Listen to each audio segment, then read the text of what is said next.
Hai, selamat pagi. Ketemu lagi di Academic Podcast di mata kuliah Metodologi Penelitian untuk Kewirausahaan. Ketemu lagi dengan saya Mira Nur Fitria yang akan memandu kalian untuk beberapa menit ke depan jelaskan mengenai apa itu penelitian.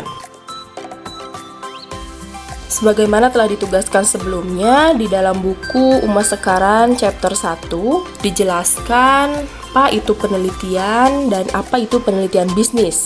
Jadi penelitian itu sebenarnya yang harus digarisbawahi adalah sebuah proses. Proses apa? Proses untuk menemukan solusi dari suatu masalah setelah melalui pembelajaran dan analisa terhadap faktor-faktor tertentu. Kemudian, apa itu penelitian bisnis? Penelitian bisnis dapat didefinisikan sebagai penyelidikan atau investigasi yang terkelola, sistematis berdasarkan data, kritis, objektif, dan ilmiah terhadap suatu masalah yang spesifik yang dilakukan dengan tujuan menemukan jawaban atau solusi terkait dengan bisnis. Jadi, kenapa penelitian bisnis ini penting? Untuk menjalankan suatu bisnis, seorang manajer memerlukan data yang akurat, tepat waktu, sahih, dan handal. Kemudian, dianalisis dan disintesis sehingga diperoleh informasi yang dapat membantunya untuk membuat keputusan bisnis yang baik. Sebelumnya dijelaskan juga bahwa penelitian itu sebagai suatu proses, di mana salah satu ciri khas penelitian adalah proses yang berjalan secara terus-menerus. Jadi, hasil penelitian itu tidak akan pernah merupakan hasil yang bersifat final. Hasil penelitian seseorang harus tunduk pada penelitian orang lain yang datang belakangan. Oke, selain definisi dari Umas Sekaran mengenai penelitian, ada pula definisi lain menurut David Hapenny. Penelitian menurut David adalah suatu pemikiran yang sistematis mengenai berbagai jenis masalah yang pemecahannya itu memerlukan pengumpulan dan penafsiran fakta-fakta. Sedangkan menurut Muhammad Ali, penelitian itu merupakan suatu cara untuk memahami sesuatu dengan melalui penyelidikan atau melalui usaha mencari bukti-bukti yang muncul sehubungan dengan masalah yang dilakukan secara hati-hati sehingga diperoleh pemecahannya. Sedangkan penelitian menurut Suprapto adalah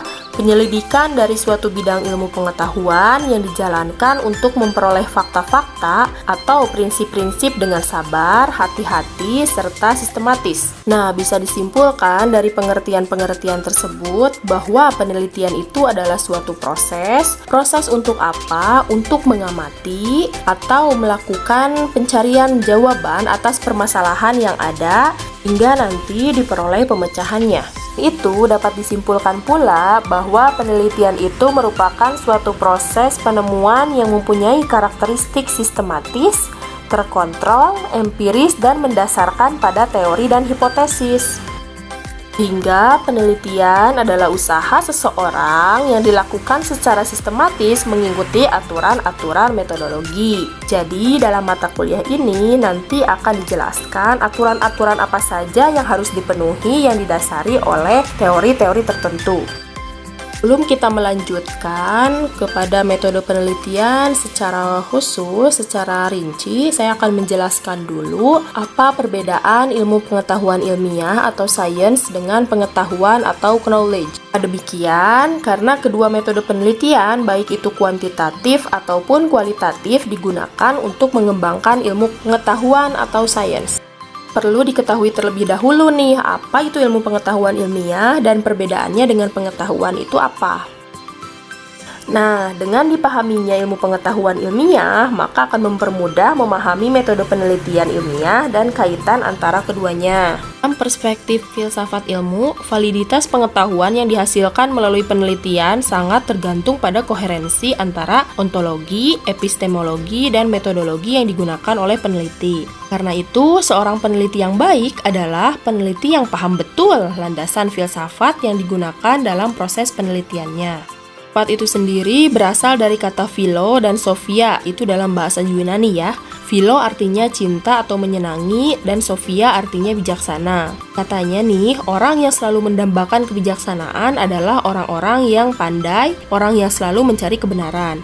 Dalam mencari kebenaran ini, mereka berdasarkan pada pemikiran dan logika, bahkan berspekulasi. Dengan demikian, bisa dijelaskan secara singkat bahwa filsafat itu merupakan refleksi kritis yang radikal. Refleksi di sini adalah upaya memperoleh pengetahuan yang mendasar atau unsur-unsur yang hakiki atau inti. Apabila ilmu pengetahuan mengumpulkan data empiris atau data fisis melalui observasi atau eksperimen, kemudian dianalisis agar dapat ditemukan hukum-hukumnya yang bersifat universal. Oleh filsafat, hukum-hukum yang bersifat universal tersebut direfleksikan atau dipikir secara kritis dengan tujuan untuk mendapatkan unsur-unsur yang hakiki, sehingga dihasilkan pemahaman yang mendalam. Nah, kemudian apa perbedaan ilmu pengetahuan dengan filsafat? Apabila ilmu pengetahuan sifatnya itu taat fakta, objektif, dan ilmiah, maka filsafat itu sifatnya mempertemukan berbagai aspek kehidupan di samping membuka dan memperdalam pengetahuan. Apabila ilmu pengetahuan itu objeknya dibatasi, misalnya psikologi objeknya dibatasi pada perilaku manusia saja, filsafat objeknya itu tidak dibatasi pada satu bidang kajian saja, dan objeknya itu dibahas secara filosofis atau reflektif rasional, karena filsafat mencari apa yang hakikat. Bila ilmu pengetahuan tujuannya memperoleh data secara rinci untuk menemukan pola-polanya, maka filsafat tujuannya mencari hakiki. Untuk itu perlu pembahasan yang mendalam. Apabila ilmu pengetahuannya datanya mendetail dan akurat, tetapi tidak mendalam, maka filsafat datanya itu tidak perlu mendetail dan akurat, karena yang dicari adalah hakikatnya. Yang penting data itu dianalisis secara mendalam. Saya jadi teringat nih tentang salah satu filosofis yang lumayan terkenal, namanya René Descartes. Beliau punya jargon yaitu cogito ergo sum, atau artinya itu I think therefore I am. Jadi saya berpikir maka saya ada, katanya. Jadi menurut si Descartes ini, sepanjang kita ada, sepanjang itu pula kita selalu berpikir. Lebih lanjut lagi, si Descartes ini mengatakan bahwa aktivitas berpikir itu akan menentukan kualitas kemanusiaan. Nah, analogi itu sebenarnya tidak salah kalau kita kembangkan bahwa apabila kita selalu berpikir, maka bukan saja kualitas kemanusiaannya saja yang akan semakin baik, tapi juga kualitas kehidupan manusia. Itulah lahirnya sebuah ilmu gitu. Jadi lahirnya ilmu itu karena ketidakpuasan para ilmuwan terhadap penemuan kebenaran oleh para filsuf. Maka dapat dikatakan bahwa ilmu merupakan bentuk-bentuk perkembangan filsafat. Selanjutnya dikatakan bahwa ilmu filsafat merupakan induk dari ilmu. Ada pokok permasalahan yang dikaji dalam filsafat. Yang pertama itu yang disebut dengan logika. Logika itu apa yang disebut benar dan apa yang disebut salah. Itu namanya logika. Kemudian ada etika. Etika di sini maksudnya mana yang dianggap baik dan mana yang dianggap buruk. Kemudian ada juga yang terakhir adalah estetika. Estetika ini apa yang termasuk indah dan apa yang termasuk jelek. Ketiga, kajian filsafat itu bertambah lagi menjadi 5, ditambah 2 yaitu teori. Jadi teori ini tentang ada, tentang hakikat keberadaan zat, tentang hakikat pikiran dan kaitannya dengan zat yang semuanya terangkum dalam metafisika. Dan satu lagi tambahannya itu adalah politik, yakni kajian mengenai organisasi sosial atau pemerintahan yang ideal. Oke, nah penelitian sosial termasuk ekonomi, manajemen, dan akuntansi termasuk juga kewirausahaan merupakan proses pencarian pengetahuan yang diharapkan bermanfaat dalam mengembangkan teori baru dan menyelesaikan masalah yang berkaitan dengan isu ekonomi, manajemen, dan akuntansi. Isinya apa? Penelitian ini tidak dapat dibuat dengan serampangan tanpa memperhatikan kaidah keilmuan. Penelitian itu harus dilakukan berdasarkan prinsip berpikir logis dan dilakukan secara berulang, mengingat penelitian tidak pernah berhenti pada satu titik waktu tertentu. Ini menurut Lincoln dan Guba. Ini juga dijelaskan sebelumnya bahwa penelitian itu sebuah proses yang memang tidak ada ujungnya gitu. Dalam berpikir logis, seorang peneliti itu harus mampu menggabungkan teori atau ide yang ada dengan fakta di lapangan dan dilakukan secara sistematis. Jadi dapat dikatakan bahwa penelitian itu merupakan proses yang dilakukan secara sistematis untuk menghasilkan pengetahuan atau knowledge yang ditandai dengan 2 proses, yaitu yang pertama, proses pencarian yang tidak tidak pernah berhenti, dan yang kedua, proses yang sifatnya itu subjektif karena topik penelitian, model penelitian, objek penelitian, dan alat analisisnya itu sangat tergantung pada faktor subjektivitas si peneliti. Intinya, penelitian itu merupakan kegiatan yang tidak bebas nilai. Nah oke, jika tadi sudah dijelaskan apa itu ilmu, sekarang saya akan jelaskan apa itu ilmu pengetahuan.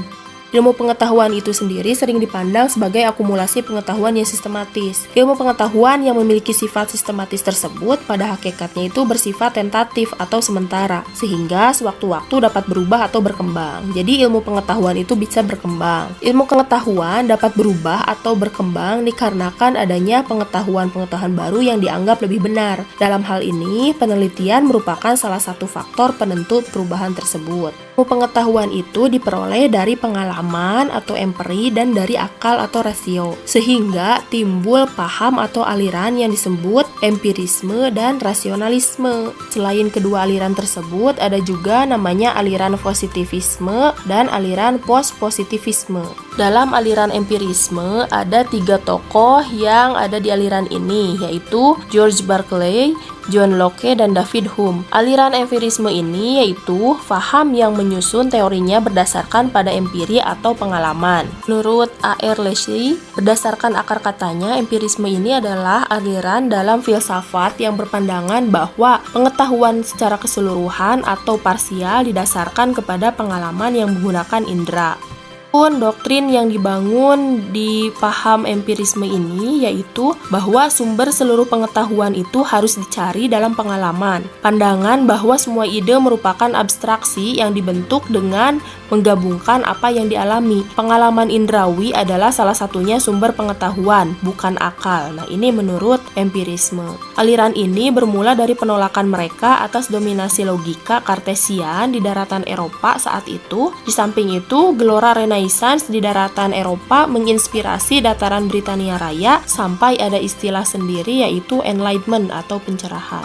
Nah, selanjutnya diketahui bahwa dunia penelitian itu dari waktu ke waktu juga berkembang. Sejak abad ke-16 sampai 17, paradigma penelitian dipengaruhi oleh pandangan rasionalisme, yaitu sekitar tahun 1596 sampai 1650. Nah, adapun inti-inti dari pandangan ini antara lain, yang pertama, sumber pengetahuan yang dapat dipercaya adalah akal. Jika tadi dalam empirisme itu akal tidak berpengaruh, namun lebih kepada indrawi, sedangkan untuk pandangan rasionalisme ini, pengetahuan itu dapat dipercaya sumbernya itu dari akal. Kemudian yang kedua, pengalaman empiris hanya berfungsi mengukuhkan pengetahuan yang diperoleh oleh akal. Dan yang terakhir adalah akal tidak memerlukan pengalaman indrawi. Nah, ini bertentangan dengan paham empirisme tadi. Tokoh-tokoh dalam aliran ini seperti Spinoza, René Descartes. Nah, ini merupakan kedua tokoh di aliran rasionalisme. Ada pula metode yang digunakan untuk aliran rasionalisme dan empirisme tadi. Jika dalam empirisme itu metode yang digunakannya itu adalah induksi, sedangkan dalam metode yang digunakan dalam rasionalisme adalah metode deduksi.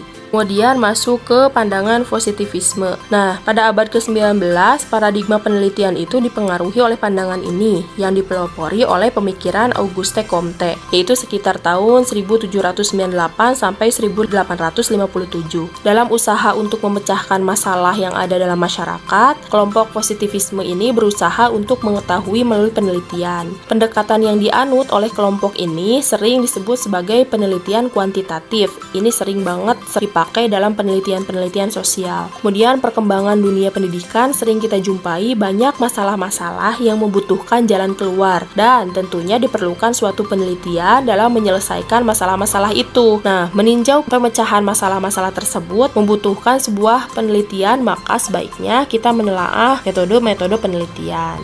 Nah, kemudian dari tadi ada yang bertanya nggak kenapa sih saya harus mempelajari filsafat ilmu? Sebenarnya alasannya itu karena penelitian ilmiah itu berkaitan erat dengan filsafat ilmu. Filsafat ilmu ini merupakan cabang filsafat yang mempelajari landasan-landasan filsafat, asumsi-asumsi, dan implikasi-implikasi ilmu.